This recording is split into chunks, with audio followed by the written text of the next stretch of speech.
All right, we're live. Tweet it out.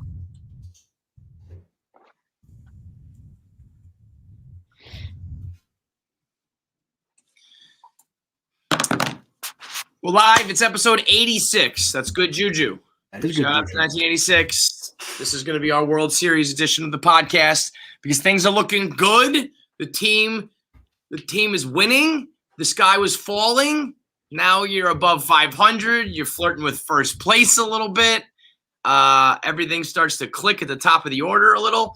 And it's funny, you know, apparently baseball is a long season. Who knew? Apparently the first 3 games of the season don't determine every single thing about a team for an entire season. So the only thing that sucks is they've played, like 8 or 9 games out of – I feel like they missed like half their games from COVID, from rainouts, from this, from that. So another rainout today, which I would have enjoyed a 12-10 camp day game, do a little day game dogs, do a little live reaction in the middle of the afternoon. Hopefully another W. You put together a full winning streak, but the weather doesn't cooperate and we get rained out. So is there when are they making that up this weekend? Doubleheaders later in the year? What June or July? It's June 25th, I believe. Okay. And I could be wrong about this. Let me. We'll do a live weather report on the podcast right now. Weatherman Clem, give it to me. Meteorologist Clemenza. Snow in the forecast in Denver for the next 2 games. So the road to 96 is nothing but 7-inning games. No bullpens to worry about. We're gonna have complete games the rest of the way, and I am going to look like a fucking prophet by the time it's all done. The road to 96 is paved with 7-inning doubleheaders. With, you know, if the DH, if not giving us the DH is fucking us, the 7-inning games potential is an absolute blessing. Although it was so funny that we said it yesterday or 2 days ago, whatever. You were like 7-inning games are going to be, you know, our blessing. And then, of course, we go to extra innings and basically play a full 9 anyway. It's like, Jesus Christ. And that extra innings, too, like that man on second is straight horrifying. Yet at the same time, how about us going a couple innings and stranding them? Like, I feel like if that was a regular extra inning games without a man on second, we would have given up runs. And somehow, like, they buckled down and don't let it. It's I can't handle that. I can't. Can I retire from extra innings? All right. So okay. So I did West Coast. You did extra innings. Are we? Is that we're going to stay with that? I mean, Kevin, I think so. I can't stay up. I can't stay up past like 11 o'clock. I just shut down. My body shuts down. I'm going to retire officially from extra innings games. I'm also just not going to watch the West Coast, but I'm not going to declare. Guys, I have a solution. Just get out here. Yeah, you know what the solution is? You have to cover the West Coast now. Congratulations. I don't really mind. It's like 7 p.m. I don't know what to do when the games are over. Normally it's like a game will end at like 11 o'clock and you're like, oh, time for bed. Now I'm like, I got to do other stuff. It's crazy. That's why I like the East Coast. I know like 8 o'clock starts are really bad. I know, you know, in football, games last, well until like midnight, 1 o'clock in the morning. But I like the fact that it's like, what are you doing for the night? I'm watching the Mets. Like, it's just like, that's my plans. That's what I'm watching. So I'm cool with the East Coast time. But yeah, you officially will we'll turn over the Twitter account. You got to get the Blue Mountains out. You got to make sure you're tweeting about your Coors Lights. You got to make sure, you know, all things covered by BC when it's the 7th, 8th, 9th inning on in our doubleheader extra innings games. I'll be around. Speaking of Blue Mountains, they're the only thing that have kept me going so far. We've got ups where I pop the Blue Mountain to celebrate. We've had downs where I pop the Blue Mountain to just get me through the struggle. Right now, we'll talk about it in a moment. We got another article coming out tomorrow. By the time you're listening to this on demand, it'll be today, which probably won't be fun. So crack open your Coors Lights to get you through it. When you're at your Mets Fans Anonymous meetings, it's Coors Light. When you're at the Barcelona ballpark having a good time, it's your Coors Light. When you're at home, you get them delivered right to your door. It's Coors Light. The only thing that stays the same is the mountains are blue and the Mets are going to be giving us a heart attack. It could be good, it could be bad, it could be any which way. But Blue Mountains and Broken Hearts are ooh, I like that. Sounds like a country song. Blue Mountains and Broken Hearts. I think that's a Cowboy Joe West song. That would be the tagline. The road to 96 is paved with blue mountains and broken hearts. The story of the 2021 New York Mets. So get yourself some Blue Mountains, a Coors Light. Clem, tell them what else they need to know about the Coors Light. It's the official beer, we got to believe, and the New York Mets. Go ahead. It's the official beer of the New York Mets. We got to believe. Official beer of me, if we're being honest at this point. And shout out to my guy. I think his name is Paul. He does after every win, he does cheers to his like phone, and then he does a little wrap around the head with his Coors Light with the Blue Mountains. So I do appreciate that. And we also have to always say Coors Light is the one I choose when I need to unwind. So when you want to hit reset, reach for the beer that's made to chill. Get Coors Light in the new look delivered straight to your door with Drizzly or Instacart, which they even have Instacart north of the wall here, which is awesome because it's not easy to find. The Mets season is here, and be sure to show us on Twitter that you're tuned in with Coors Light. Celebrate responsibly. Coors Brewing Company, Golden, Colorado. You know what's perfect is everybody, you can crack your Coors Lights this year and give a wave. Everybody wave, 6 feet apart, COVID, waving. Let's go. Love it. You know what? We in the past, we did the Todd Frazier, salt and pepper, and we do these things that are I hate that so much. This one seems to be low key, easy. I kind of liked way back in the day they did like the high five from second base. Yep. But yeah, just a little. Did you see the Dom Pete Alonso handshake too? It was giving off like the Reyes Delgado vibes. He's like doing the point. I was like, I love that. You showed me that when they're wearing the black jerseys. Oh, to take it right back. Yeah, I mean that top of the lineup, man. Oh, I officially owe an apology, and/or I'm officially on the bandwagon of Brandon Nimmo. The guy, he's just on base. That's it. He's just on base. I remember I got a drunk voicemail from my buddy, the Big Wheeze, many years ago when Reggie Bush was at USC, and he would call me up and he'd be blacked out and he'd be like, I need to report a missing player. It's Reggie Bush. Somebody look in the nearest end zone because that's where Reggie Bush is. If you ever need to find him, look in the nearest end zone. If Brandon was ever missing, find yourself first base somewhere because he's fucking there. And that top of the lineup, man, that three-headed monster of Nimmo, Lindor, Smith, with Tom, let it fucking roll, man. I used to be talking about putting McNeil up there.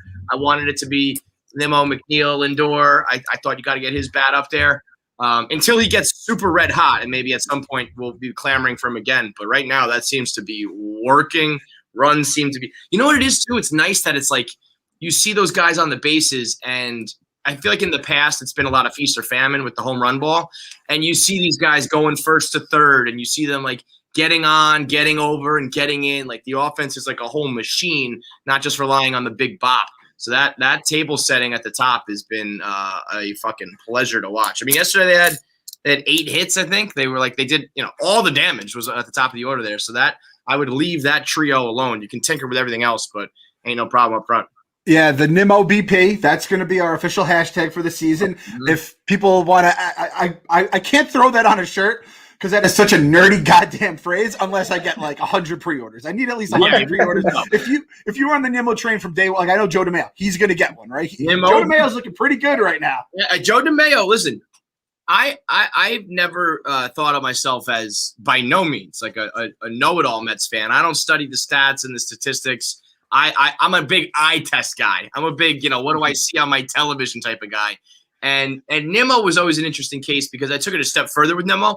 I just didn't like him. He reminded me, you know what Nimmo was? If a baseball player could be a Duke basketball player, that's Brandon Nimmo is. Yes. Mm-hmm. Like a scrappy, I take charges and I hustle and I tuck my shirt in and I wear it up high and I'm flat the floor. Yes, yeah, all that, like fundamentals and I still sprinting to first base on the fucking walks drives me crazy, and and I actually don't mind leaning into every single pitch that's thrown his way. So it's not like he's not cool, but we ain't here to be cool. We're not here to earn cool points. So if he just keeps getting the fuck on base, and as far as defense goes, I mean, you can't expect too much out of him, but there hasn't been any glaring problems as of yet. Then I got to swallow my words. I was wrong, and I'll eat crow if this keeps up because Nimmo BP is where it's fucking at. He just have to think of it this way. Think about how the other fans feel about him right now. And it must drive, because we've dealt with these guys all the time. The guy that grind out the at-bat, the 12 pitch at-bat, they foul it off. Then they get on base with a hit by pitch or a walk. They runs to first. He has that goddamn Joker smile. It is everything. We would hate Brandon Nimmo so much if he'd be on like the Braves or the Marlins or something. True. We would despise him. So like, just cherish him. I'm telling you, I've been saying it for years now, and I want this played back, Kyle. Get this clip ready. Brandon Nimmo is going to play a big moment in a big at-bat in a big game, and he's going to get on base, and it's going to be the thing that, wins us or ties a big game late in the game. That is just what this guy does. And, like, in baseball, wise, it's just good so you can see more pitches. That's why you can't put McNeil up top, right? He, first pitch swinging. You can't really do that. The way this lineup has broken down now, Nimmo, Lindor, Dom, I feel confident with all three of those guys getting on base, which is preposterous. And I'm telling you, this is going to seem like a stretch. Brandon Nimmo would already have set the all-time runs record. Ricky Henderson has it. If the Mets, in the first 5 games we've played this year, if the Mets could just hit with runners, he's always on base. He's always on base. It makes no goddamn sense. I don't understand it. If Michael Conforto had 2 more hits this season, he'd have 180 RBIs already, and Nimmo would have already broken the record. There's been some ups and downs, like I said, some glaring bad moments with the offense, but that's where baseball is so baseball is so stupid. It's a dumb fucking sport. No other sport in the world. You're never going to see LeBron James, James Harden, have these guys take the court and go 0 for 17 and score no points. And, you'll have your bad games, but there's just never extended slumps of putrid play in any other sports. Where baseball is just yeah, man, I don't know. Conforto's going through it. He's 0 for his last 32, but we got to get that extension done. We got to get him $1 million because that's just how baseball goes. Where, I really genuinely believe it's just all about it's a game of streaks. And if your hot streaks all coincide with each other, you're going to, you'll make a run through the playoffs. And if they're cold, if you go cold together, you'll win 69 games. And that's not neither side is outside of the realm of possibility. It's just think about how much, just in general, the sport of baseball. Yes, when you talk to the George Bretts of the world, when he's if we had the shift, I would just hit it wherever I want to hit it. But for the most part, it's a game of I just hope. You're good, but you just hope that the ball's going to go where you want it to go. And within some reason of where how you put the ball in play and how you swing it, for the most part, it's just I don't fucking know. I'm hitting a round ball with a round bat and hoping for the goddamn best. It's a stupid sport played by stupid men, and it ruins our stupid lives because it's all up to fucking chance. So you saw in the early going, when things, when chance is not in your favor, it's not going to be fun. When chance is in your favor, game's electric. I love watching this team. That's what's crazy about Nimmo, because he's hitting they were saying his line drive rate is so high, but his hard hit rate, I think they said soft contact was over 30%. So you got people hitting it 119 miles an hour directly at a player. Then you got him getting knuckled up, and he's just finding out where it's going. Now he's starting to make solid contacts, and now it's how much higher can this really go for him? Well, Clem's saying, he's going to have a big moment in a big game, and I'm sure he will. But, is it going to be a 3-run bomb? No, it's going to be he milks a walk with the bases loaded.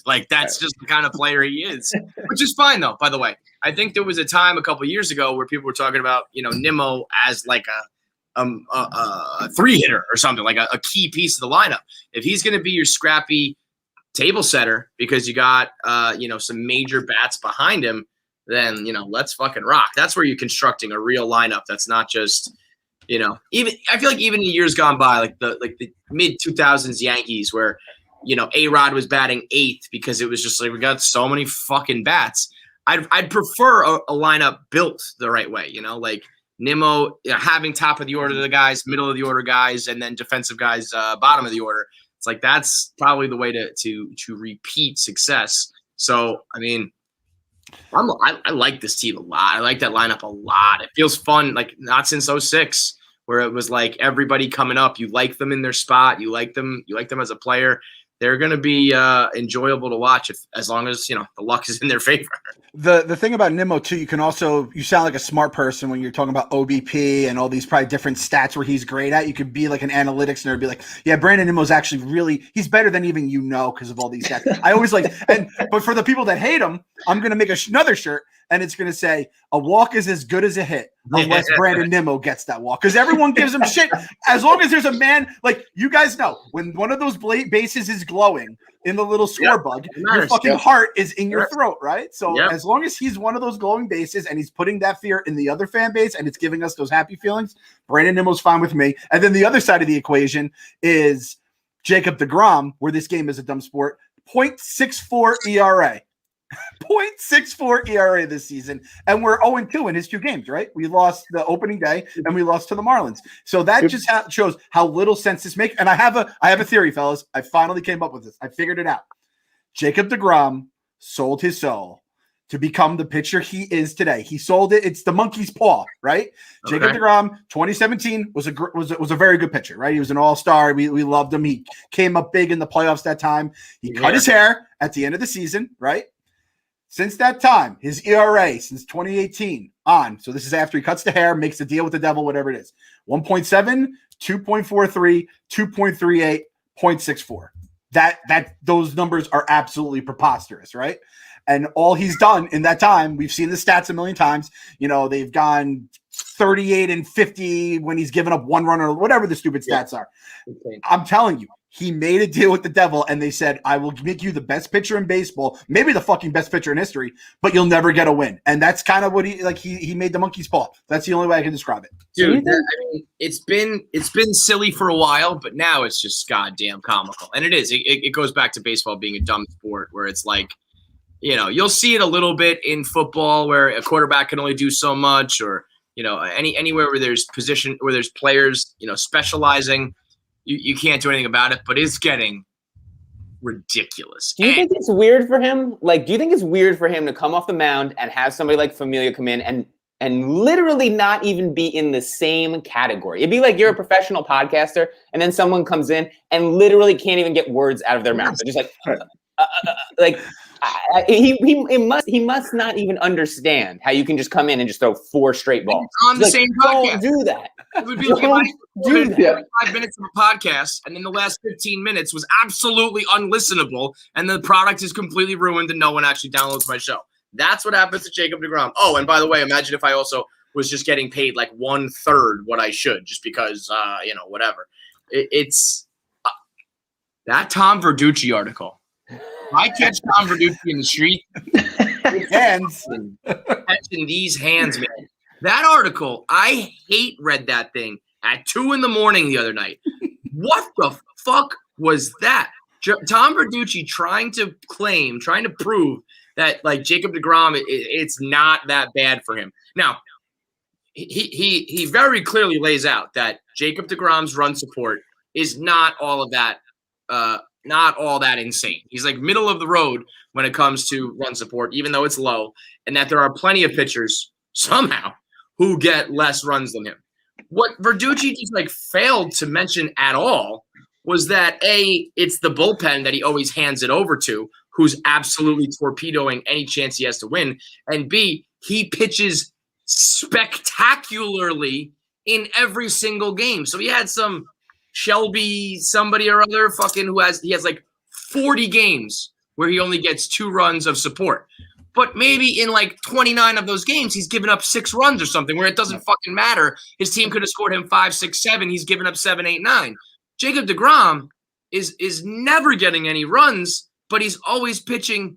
He's only given up 1 or 2 himself. He never gets the run support in Hall of Fame type starts. And also, when he doesn't get run support and he pitches stellar, he hands the balls to bums who and at the very end, Verducci says that.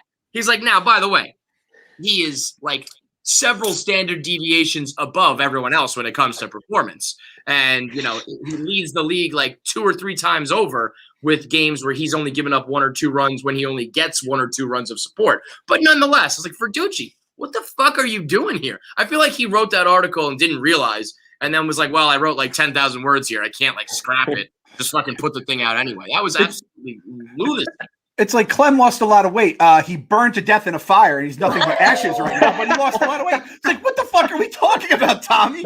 Jacob deGrom, since 2018, his record is 25-20 with a 2.06 ERA. How is that even possible? Your brain's broken when he lets up. Let's say he lets up 3 runs. You're like, oh my god, he's fucking terrible. What's wrong with him? His mechanics must be off. But any other pitcher, I'm like, oh, that guy threw 6 innings, let up 3 runs. Like, that's quality start. You know what I mean saying? There's no such there's a deGrom start, and then there's a quality start. If I see deGrom do 7 innings, 3 runs, 6 Ks, I'm like, oh, is he hurt? Yeah. Right. What's wrong? Is it something? I mean, I don't think. I'm trying to think of across the board as a sports fan. I can't think of anybody else who I've ever been as comfortable and as confident. Johan at his peak was pretty fucking up there. Randy Johnson. No, but on my teams, I mean, like. Oh well. Like even Pedro when he came here, like you knew it wasn't the Pedro. You know what I mean? There was like a stretch where he had a few starts where I was like, I think he could throw a no-hitter tonight, but it's nowhere close to Jacob deGrom. Which then, by the way, as deGrom's throwing, the last time they showed deGrom was on the mound, and then they show Familia in the bullpen.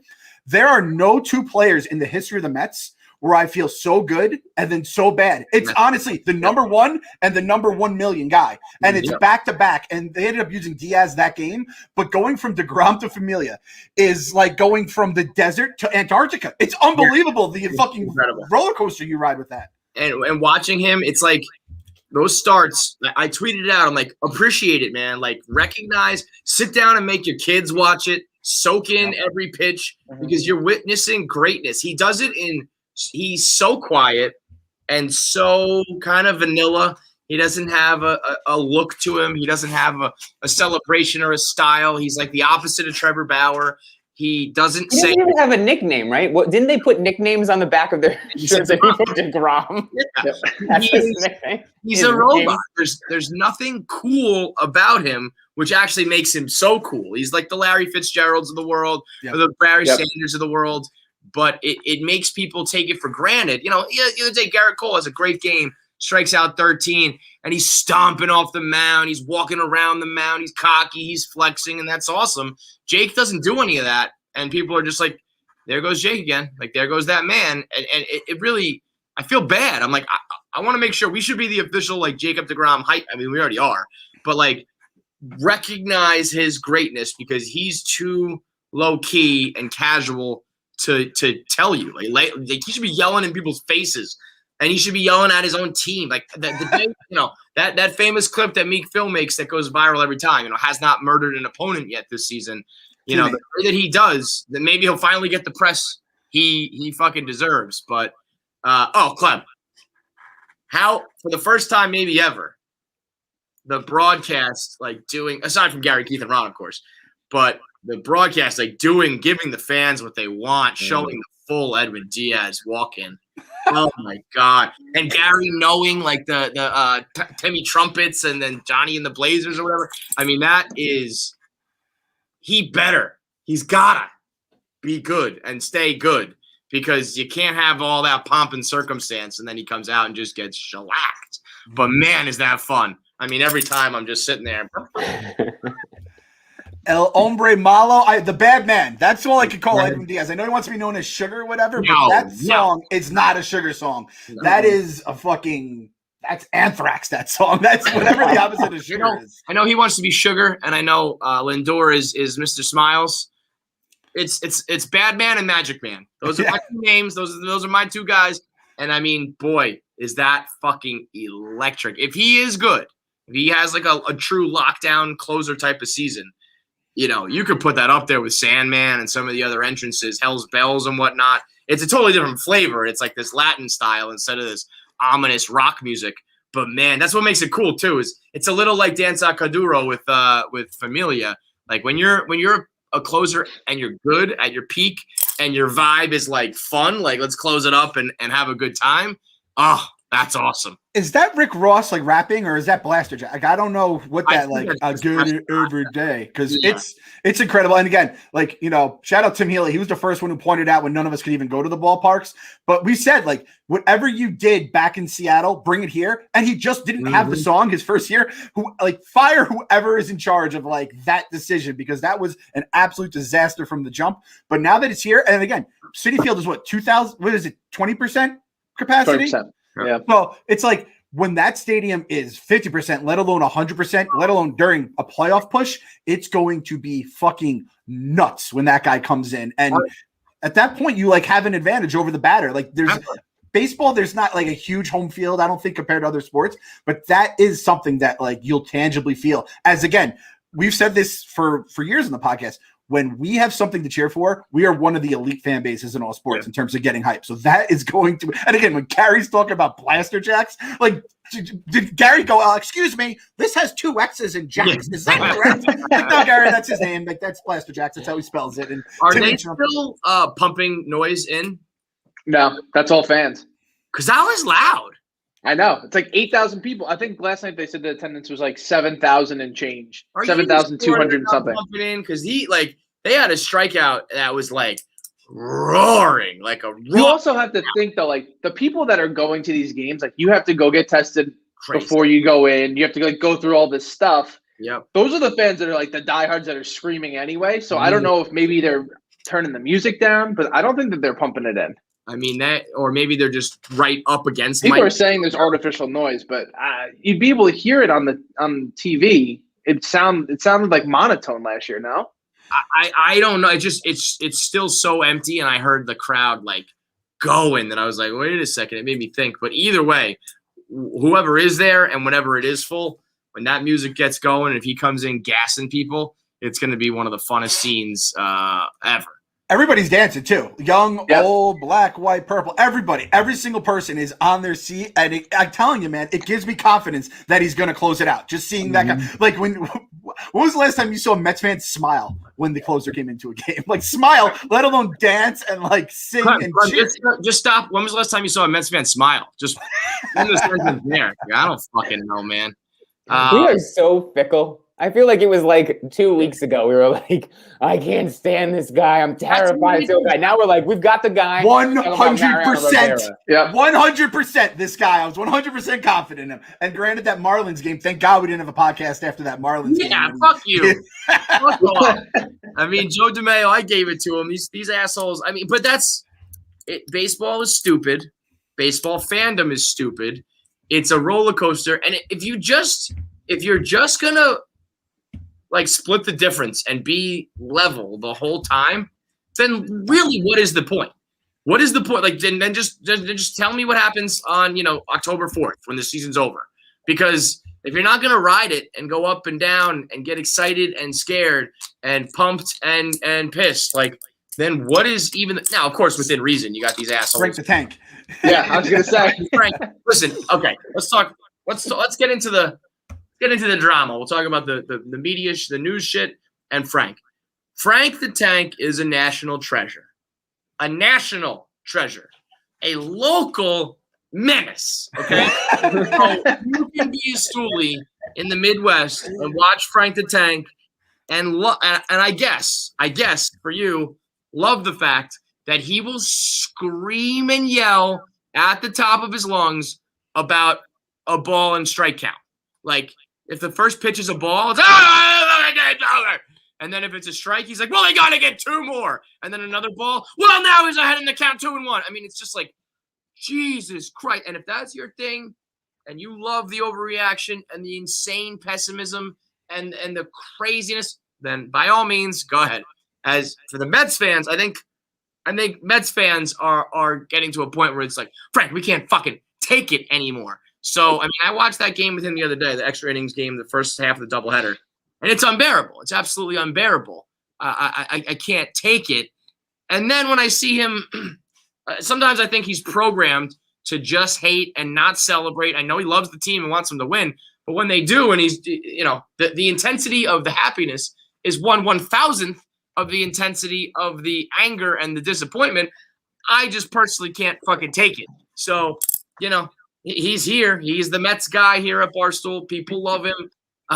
But I just personally, and that's me. That's coming from me, guys. I can't imagine what I mean, we referenced Joe DeMayo 50,000 times in a row on the show, but I think if Joe is like, he represents the optimistic fan. So for all the DeMayos out there, I can't even imagine what they think about the endless, eternal pessimism. Because if I can't take it, I mean, I'm like this close to Frank, and I can't handle it. So I don't know what everyone else is thinking. Jesus. Yeah, Frank acts like the Mets should win every game, even though it's baseball, let alone that they are the Mets. You almost expect them to lose every game in heartbreaking fashion.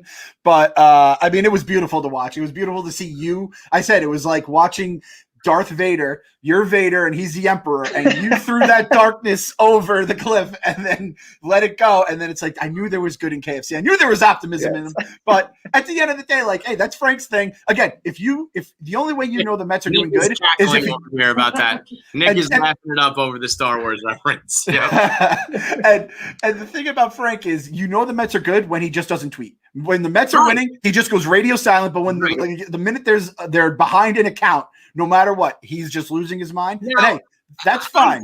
I get it too, because I've sold the Kunzel shirts, and this team chose me, and sleep is the only escape, and it's like being in the media. It's like if it bleeds, it reads, or whatever whatever it is, and sex sells, and all that shit. Where it's like negativity is always more passionate in our world, in the New Yorkers' world, and Mets fans' world. You're gonna be more passionate about the losses than you are about the wins.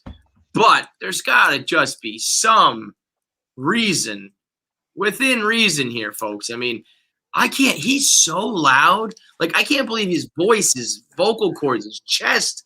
I stepped away for 45 minutes. I said there was a video out there. I was on like a super important call. I was FaceTime with this guy, and I just hear him bellowing down the hall. And so the whole time I'm like, I got my phone out and I'm just like trying to pull up the game cast, and every time there was no change in the game. It was still 2-2. Like, he was screaming and yelling about every single pitch. I come back in, I'm like, Frank, the game's still on. I figured for sure it was over, and you were screaming and freaking out. He's like, no, we're still playing. Jesus fucking Christ! And they win, and he goes, "That's it." Yep. Like, cheer. I was like, fucking cheer. Which I usually was that guy. I'm like, don't tell me how to root for my team. Don't tell me what I'm feeling. You haven't been through what I've been through. But then I remember Frank the Tank has seen a World Series and 3 Stanley Cups. As I was talking, I was talking out loud about like, oh, I'm cursing, I'm never going to win. And Frank just casually goes, I've seen 3 Stanley Cups. And I was like, yeah, wait. Yeah, you have. Yes, you fucking have. So once again, remember that our generation, me, Clem, and Kyle, you're in there. Like where does it cut off? I guess you got to be old enough.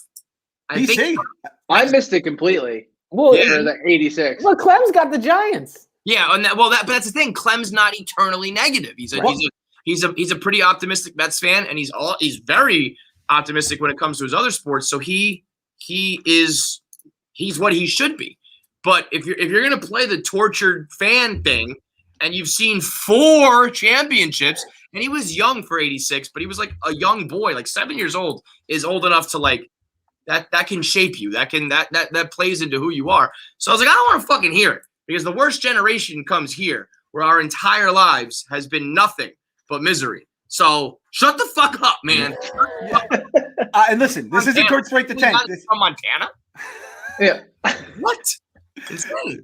This isn't towards Frank the Tank. This is towards anyone that remembers Game 6 of the 86. If you remember the Buckner game, I don't want to hear a thing from you, because that is the ultimate like stolen money victory. And then obviously they clinched the World Series. You were the coolest team that anyone will probably ever see in any sport. I don't want to hear any complaining. Again, this isn't towards Frank. This is towards anybody. You guys can complain, but we haven't experienced that. When the Giants beat the Patriots, the undefeated Patriots, I was like, I can never complain truly about the Giants again. I could be upset after a loss and you complain, but like, I hate the people that just are constantly miserable. And I'm like, you guys were all alive for that, let alone the other Super Bowl they won against the same team 4 years later. So yeah, if you're alive and remember the Buckner game, I just don't want to hear from you. So Tank, I just saw today, he went on a rant about LaMarcus Aldridge retiring because he has a heart problem. And I'm like, well, you still have 3 of like the 10 best NBA players on your NBA team right now. So you're going to be all right. The Nets are so fun. The Nets are the team I dreamed of the Knicks becoming every single free agency, and it never even came close. We never got one of those guys. We never got one of those guys to take a meeting with us. You know what's going to happen? They're going to win the title, and he's going to be like,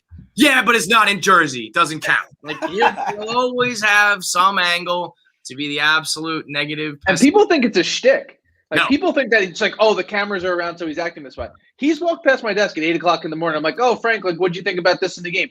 Instantly goes into, like, talking about tongues and biting his fucking shirt. And I'm like, dude, I just asked you a simple question about, like, what you thought of the Conforto at bat the other night, and he loses his mind. He's actually off the reservation when it comes to, like, instant switch. He's a little more self-aware than I think people realize, but when it comes to these teams and the Mets and stuff, it just comes straight from the heart. It's pure adrenaline and pure, like, insanity. But I mean, I know there's a group of Mets fans who I'm sure it's split. I'm sure there's some people who love it. I'm sure there's some people who can't stand it, because Mets fans are a sensitive bunch, as we talked about today. So we got word from several sources. So I can't even believe that this feels like the worst kept secret to me. So I'm surprised that we're even, like, at the forefront of this as the people, like, leaking the rumor. But tomorrow is another article coming out about, I'm assuming, I have not read the article yet, so I can't speak to anything with certainty, but it sounds like there's some more inappropriate behavior from the Mets, from some people in the Mets organization, like the marketing department, and things that are not the front office controlling the baseball team, not the team itself, but some sort of back operations, back rooms people. And I had heard, if you remember, like right before the season started, we did an episode where I was like, I'm nervous. There's another scandal coming our way. And that was this. That got pushed, but it's here now. And so that article comes out tomorrow, and I feel like it's not going to be good. It's not going to be the end of the world. It's again, some inappropriate behavior as far as like things like that Mickey Callaway and Jared Porter, I think, on that front. It's not the end of the world. It's not like, people act like we are teasing something that, like, we had. No. B, we're not. I didn't say that it's like the end of the world and it's going to, like, end the team. It's just, I know that an article's coming out. I know it's not going to be fun. So brace yourselves. I think I don't think there's literally anything wrong with that. And next time I'm not going to do it, which also is not the end of the world. An article comes out, you deal with it. I wanted to give Mets fans a heads up so that you're not blindsided by it. And I'm just never going to do that again, because all of a sudden we become journalists and we have we took some fucking oath to the press and to the fans. Like, the whole thing at Barstool here is that we are fans. We don't ever cross over. That's why I don't like to do the interviews. That's why I don't like to be like to go to games and be like with the team and stuff, because I want to be able to be a fan and rant and fucking rave like Frank the Tank. And when these articles come out, I'm just as pissed and upset and embarrassed as any other fan. So when it's coming out, I thought, let's give the people a heads up, because we had heard it from enough places that I was like, all right, this is the fucking real deal and it's coming. So let them know. And all of a sudden it's like, what are you doing? You're doing it for clicks? Like, there's no clicks to be had. It's not our fucking work. It's not like we're not hyping up something for us. There's no way we can benefit from this. It's literally being a fan. It's like, yes. If we just, the four of us just heard Kyle hears something in the text chain, just goes, yo, I hear something bad's coming down. I don't know what it is, but it's bad. And all three of us were like, how dare you, Kyle? How dare you tell us this? What are the details? Do you not have every single detail about the inner workings of the organization? No, dude, I just heard there's going to be a report and it's not good. And it's along the same lines as the 10 other ones that have already happened. This is not outside the realm of possibility. Hey, dude, it's supposed to rain later. You may want to bring an umbrella. No, fuck you. How much rain, Kyle? Yeah, how much rain? Somebody said give us everything or don't give us anything at all. I don't have anything more. So if you want everything. So guess what? From now on, I will not say anything at all. And that's not, it's not like, ooh, KOC's threatening us. It's like, okay, I just won't give you guys any heads up. We are fans, just like everybody else, with like a smidge more of contacts and information, because we just have so many fans and so many sources that leak shit to us. And when it all starts to add up, we usually talk about it. Sometimes, like, we were wrong with George Springer when we had like a million sources tell us good things. We were right when Clem found out that the fucking deal was falling apart. Nobody had a problem with that. No one had a problem when we said we're hearing that the deal might fall apart, and then it did. But we're hearing that an article's coming out, and tomorrow when it does, that's just what fucking happened here, folks. So yeah, we don't know what that reaction was, but man, I mean, Mets fans to me, I hate them. I fucking hate them. I mean, a very select crew. It's like kind of the Mets Fans Anonymous crew that I think understands it. And then everybody else is just so uptight and crybaby. And then especially when all this, when you are talking about scandals and inappropriate behavior and stuff, which is bad. But then we get like the virtuous crowd that comes out. It's like, oh my God, you guys are fucking insufferable too. So this article's coming. It's from what I understand, it's going to be like marketing and social media and people like that behind the scenes. And, you know, it's going to be like some bad behavior. I hope that it's kind of isolated to just that. It feels like it's from the past and it has nothing to do with the new ownership group. But we know that some people have stayed on board throughout this all. So, you know, it could get a little ugly for a little while. Again, we get back in the blender. And the blessing that we have this time around is that Steve Cohen usually seems to handle these things very well. I think at this point he's doing like almost like an internal audit of like, you know, the workplace situation and finding out the environment that his coworkers, that his employees are working in. And what do? You fucking address it. I think, you know, the media smells like blood in the water, and they knew with Jared Porter and they knew with Mickey Callaway that there's like clicks to be had. I'm pretty sure this article was intended to come out earlier and got pushed back for whatever reason. But, you know, they knew that there's an angle to take there where there's some problems with the Mets. And it's not just limited to the Mets. I think it's probably all of baseball and probably all of Major League professional sports and probably all of just companies everywhere. But the Mets happen to be the team that's bearing the brunt of it because they have like the biggest idiots. So that's all. That's it. It's not our article. We don't. I think there was one thing. I think we did tweet like exclusive. Like we probably used some wording and emojis and shit that we shouldn't have because it led it to look like it was more our story or we were like gonna know or put it out. So yes, there was some semantics issues and logistical issues that probably made it worse. That made it look different than it was. But I don't know. I don't know what to tell you, man. I wanted to give you guys a heads up. We're never gonna do it again. So Lesson learned. We're out of the inform Mets fans and try to help them business. We're no longer doing that. We'll no longer help anybody. Every man from fucking up here. I feel like I'm in the office. I'm not telling you anything anymore. Everyone knows that feeling when you wake up in the morning, you open Twitter, and then there's just like, oh shit, there's a bomb went off. So we said, oh shit, if there's something coming, we'll just say, hey, there might be something coming. We don't know exactly what it is.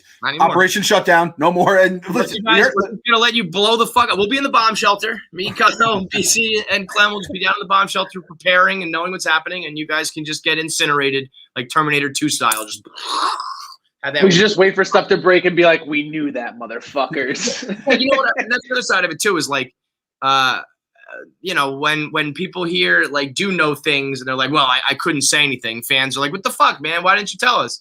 Well, we tried to tell you. We told you what we knew, which admittedly was not a lot, but you can't win. You're damned if you do, damned if you don't. So fuck you guys. You know, it is a point too. Like with some of this shit too, if it's a scandal or anything like that, like you don't want. It always feels sticky, you know, saying that it's coming. So I understand that. But like we knew Beltran. We heard about the Beltran stuff, right? Mm-hmm. We kind of just sat on it. So whatever. We're not in the news breaking business. And listen, if you call me a goddamn journalist again, any of you, I am blocking you on site. I will fucking Andy Martino you. Oh, the like Andy Martino little bitch.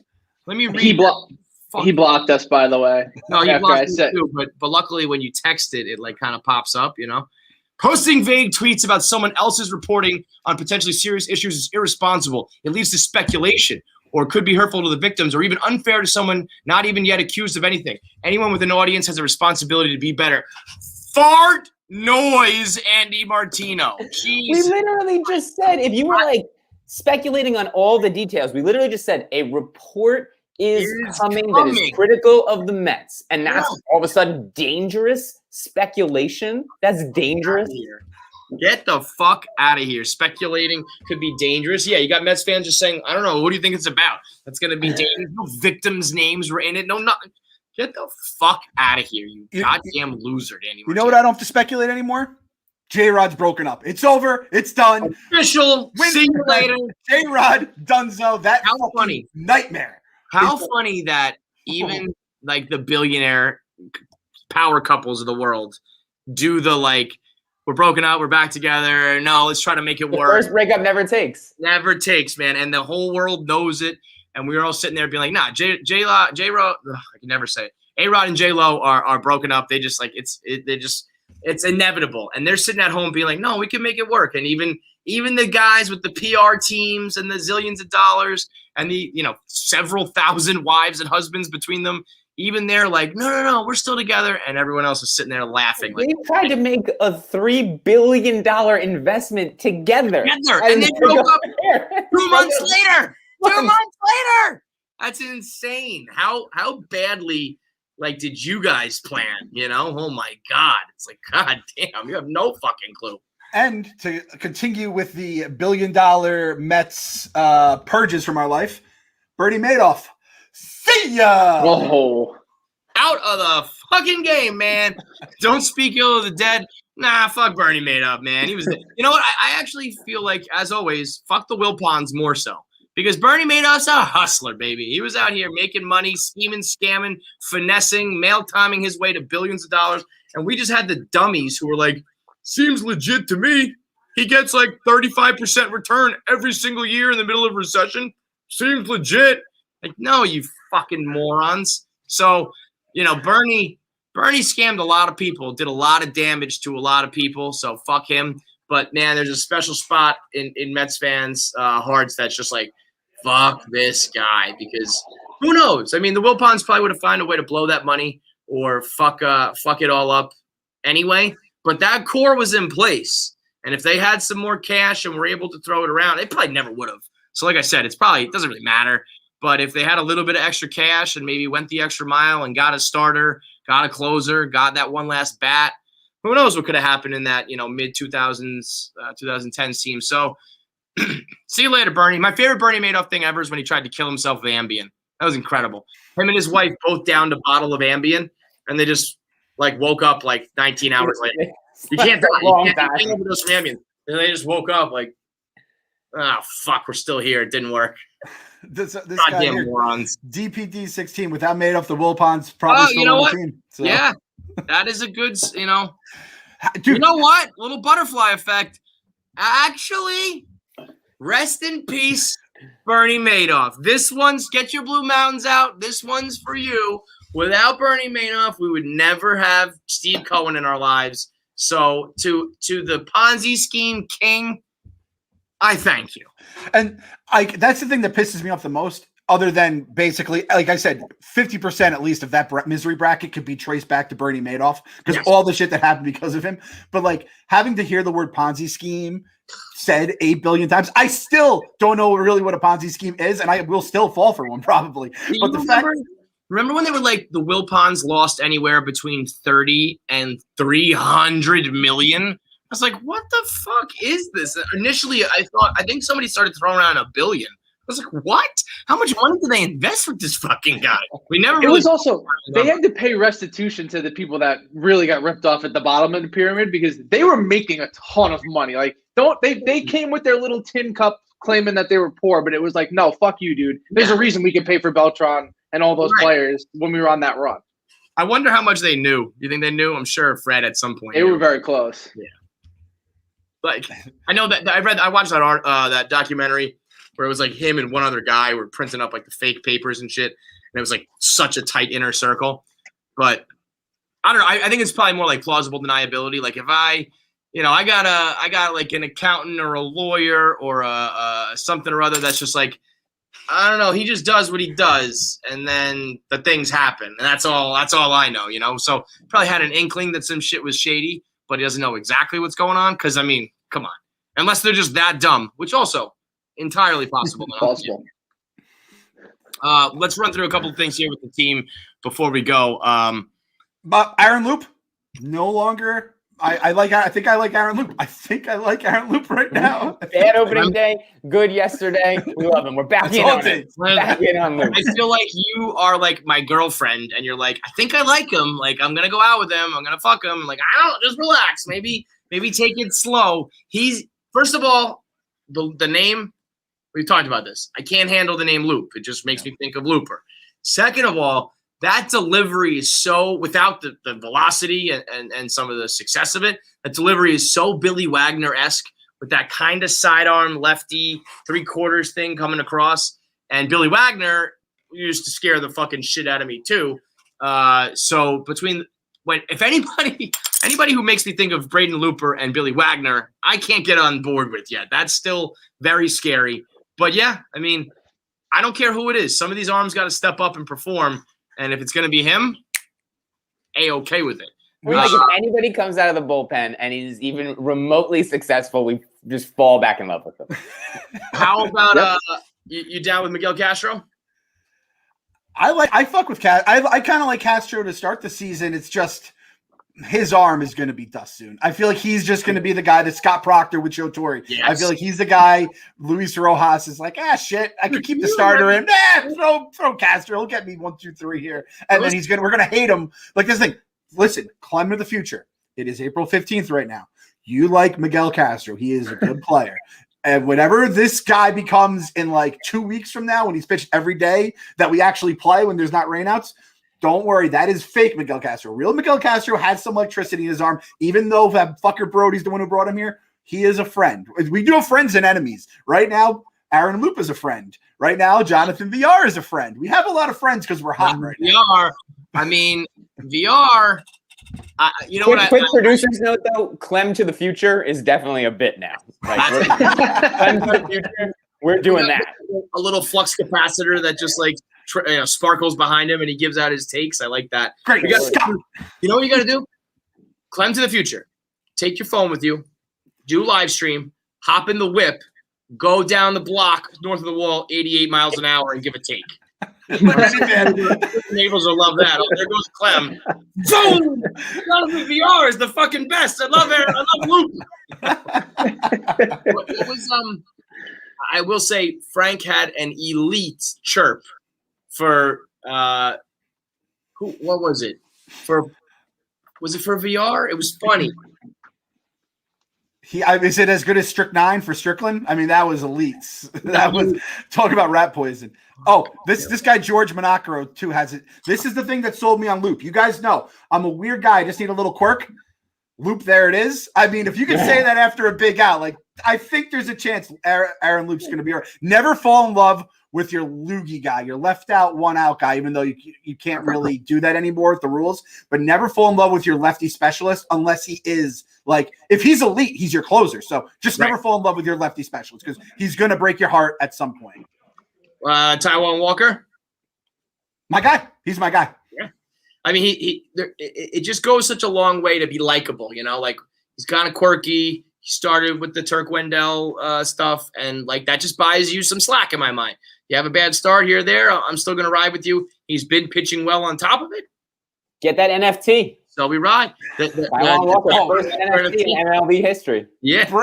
If your digital super producer, Brent, is all about you. So oh my God, this guy's good. I need this guy to be good. The first NFT in MLB history, that's going to be worth something. You can talk about ERA and FIP and all these different things that go up and down throughout the year. There's two things about Taijuan Walker that will not change the season. His name will be Taijuan Walker all season. He will wear number 99 all season. That's all I need. That's all I need in him. Now, as consistent as that is, I feel like Peterson will be the complete opposite. I feel like we're going to be on a roller coaster with him. I feel like we've seen the good and the bad. The good was good, though. The good looked good. That's Steven Matz. That's the guy, it's like the Jason goodness, that's Jason Bourne. That's Steven Matz. That's the guy that I thought we were getting with Steven Matz. Yeah, he if he can pitch Steven like Matz that, is also apparently Steven Matz now. I know, yeah, of course. And Jed fucking Lowry is Babe Ruth. I can't talk about them. But we're not going down that road. Makes sense though when he came out and said that the Mets wouldn't let him get surgery or force him to have surgery or whatever. No surgery. He said. That's what the goddamn Mets and their training staff have done over the years. So Dead Lowry maybe has a bone to pick with the team. That's got to suck if you're Dead Lowry. You're out for like 3 straight seasons, and the Mets or the fans are like yelling at you or making fun of you. Meanwhile, it was the team that fucked you up, and you keep your mouth shut the whole time. Like, good on him. I mean, it was like a $20 million ransom, though.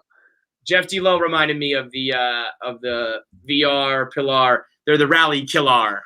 And he sings it. He's like, VR, the rally killer. And I was like, man, I want them to be good, obviously, but when they're bad, I'm for sure going to borrow that one, Tank. That one is elite. That's good. And it's also because, I can't believe Rojas is doing this every game. He somehow always bats them back to back. I know.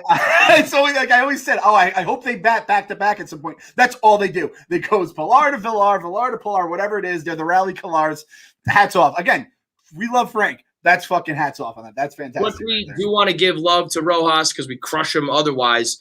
When he took advantage of that weird rule where if the pitcher makes the last out, the runner at second base, I still don't quite know what it was, but it put Lindor on the bases who was able to score, right? I mean, what exactly is that rule? So it was like originally they came up with the rule last season when there was DH, so they didn't have to ever worry about it. Right. So then this year they did the double switch and they moved the pitcher spot to right where the runner would have been. And they were like, well, that pitcher hasn't entered the game yet. So, and he also put the umpire's brains in a pretzel because they had no fucking idea. And they were like, yeah, that sounds good to us. Like running out there. That was it. Yeah.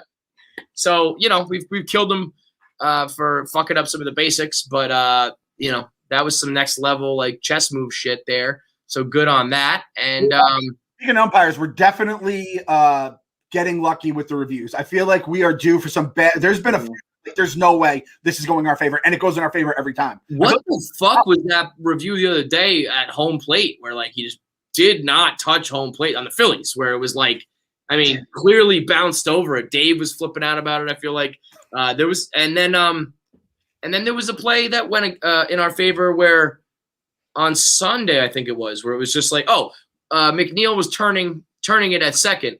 And just clearly like touched the bag before he had the ball. It was like the old neighborhood play, but they reviewed it and looked right at it, and we're like, nope, he's still out. I was like, okie dokie, I will fucking take it. So yeah, you're right, Clown. But those are the things. So think about it. What are the things that always happen with the Mets? We start off hot, we have horrible luck on things like reviews, and then we choke in the end. Well, we started off cold. We've been getting good luck on reviews. What's next? So we got to live in the bizarro world. We win extra innings games, like things like that. Like, let's live in the bizarro world as long as we can, because then that means that when the games start to matter and you're coming down the stretch, that the opposite, it's opposite day for those as well. So things are good. Minus, this article is going to suck as long as we don't know the details, but I don't think it's going to like cripple the organization. I'm sure they're going to have.